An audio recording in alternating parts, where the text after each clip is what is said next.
ये बात सुन के तो फिर ज़ाहिर है मेरा कोई भी हो, मैं क्या कोई भी बेटी होती या बेटा होता, वो ये बात सुनता तो उसका अपना बीपी या तो हाई हो जाना था या लो हो जाना था एकदम। आपके वालदैन में से बाप को या माँ को कुछ हो जाए, और हमारी तो अम्मी वैसे ही नहीं है, उनको भी 18 साल हो गए हैं फोत हुए, तो एक बाप ही है हमारे पास, वो भी ज़िंदा सलामत सेहतमंद चलते फिरते अल्हम्दुलिल्लाह, जिनको सिर्फ एक बीपी का मसला कभी कभी होता था।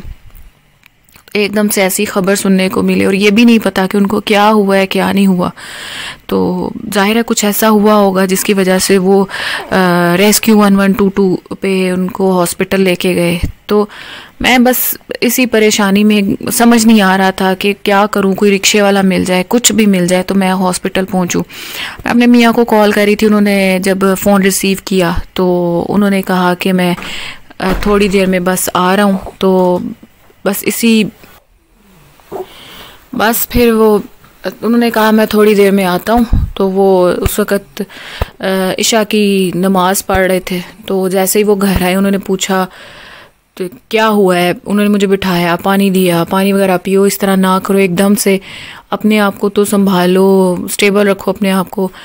तो मैंने कहा नहीं, आप मुझे पहले हॉस्पिटल लेके जाएं, फिर उसके बाद देखते हैं क्या हुआ है। तो हम लोग हॉस्पिटल गए, तो आगे आईसीयू में ज़ाहिर है नहीं जाने देते हर एक को। तो मैं बड़ा मतलब मेरे वहाँ पे एक चाचू के बेटे भी थे, वो डॉक्टर हैं, वो अंदर आईसीयू में ही थे डैडी के साथ। तो मैं सिस्टर से मिली, वो भी परेशान हो रही थी। मैंने पूछा क्या हुआ, ऐसे क्यों? कहती है बस कुछ नहीं, तुम्हारी तरफ आ रहे थे तो जब वो चाबियां सीधी कह रहे थे और साथ साथ बस ऐसे ही अल्फाज एक दो बोले, ओहो ओहो, शायद उनको तब से कुछ हुआ था। कहती है जब वो मुड़े हैं तो एकदम से आवाज़ बस आई है गिरने की। हम लोग बाहर भागे हैं तो देखा कि डैडी औंधे मुंह गिरे हुए थे। तो कहती है वो फिर चाचू का बेटा उधर था, तो उसने सीधा किया, साथ ही अपने चाचू को कॉल की, वो भी आ गई। उन्होंने जब देखा तो डैडी को हल्का मतलब फालिज का अटैक लग रहा था। उन्होंने वहाँ पे डॉक्टर को कॉल की, वो आया, उसने कहा कि इनका बीपी तो बहुत हाई हो गया है। उसने कोई फर्स्ट एड जो भी मेडिसिन या कोई टैबलेट थी वो दी डैडी को। फिर इन्होंने रेस्क्यू वालों को कॉल की, वो उनको लेके तो आ गए वहाँ। मेरी बहन कहती है कि हमने उनसे कहा, उन्होंने कहा कि आप सिविल हॉस्पिटल जाएंगे या कहाँ जाएंगे।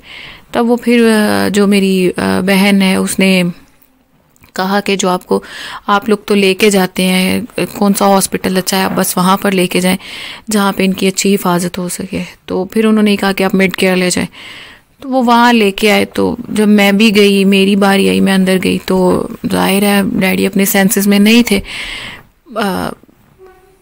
उनको बाएं साइड पे फालिज का हुआ था, अटैक हुआ था। डॉक्टर ने कहा कि इनकी एमआरआई की रिपोर्ट आएगी, फिर फाइनलाइज करेंगे कि इनका क्या है क्या नहीं। हमारे पास अभी कोई रिपोर्ट नहीं है, लेकिन अभी तक बीपी हाई जा रहा है, इस तरह करके। अब हम यही सोच रही थी बहनें कि पता नहीं क्या परेशानी है क्या नहीं है। और कुछ दिन पहले ही ये भाई वापस गए थे।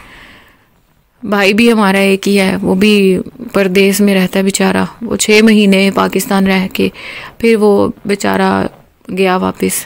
तो उसके जाने के तकरीबन कुछ दिन बाद ही इस तरह हो गया। वो वहाँ पर परेशान, वहाँ पर रो रहा था कि एकदम क्या हुआ है, ये तो ठीक थे, मैं तो ठीक छोड़ के आया था। बस फिर जब एमआरआई की रिपोर्ट आई तो उसमें पता चला कि उनके ब्रेन में वो एक क्लॉट बन गया है, ब्रेन हेमरेज हो गया, वो शरेयान फट गई, उसका क्लॉट अंदर बन जाता है।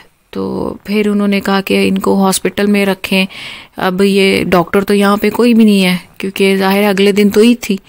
तो हमें वहीं पर रात के 2 बज गए। तो हमने कहा कि हम इनको इस हालत में कैसे घर लेके जाएं।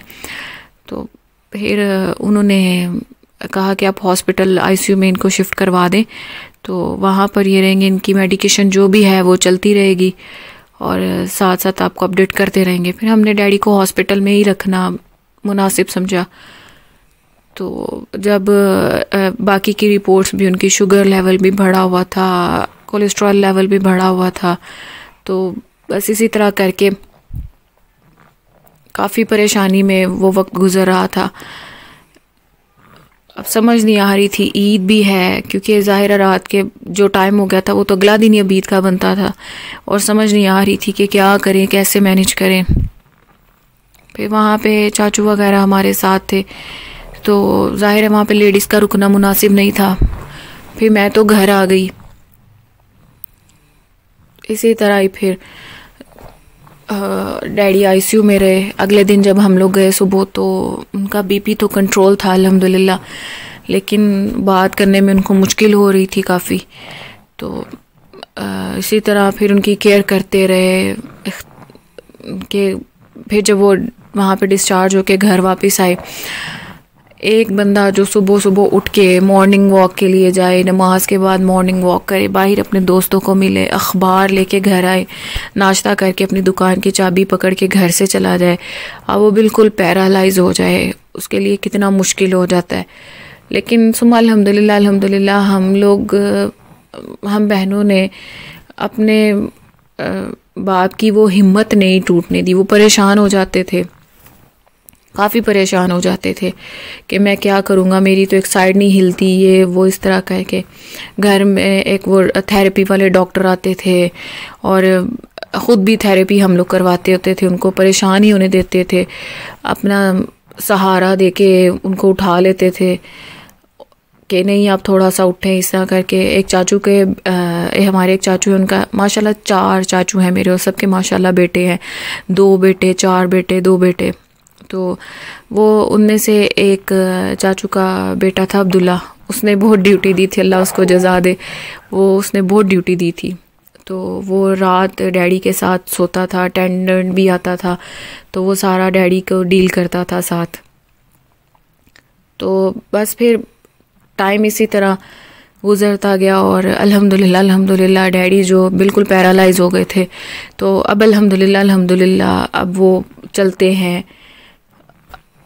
लेकिन वो पहले जैसी लाइफ तो उनकी नहीं रही। जैसे वो हर जुम्मे आ जाते थे, अपनी मोटरसाइकिल निकाली, मुझे मिलने आ गए, और डेली फ़ोन करते होते थे।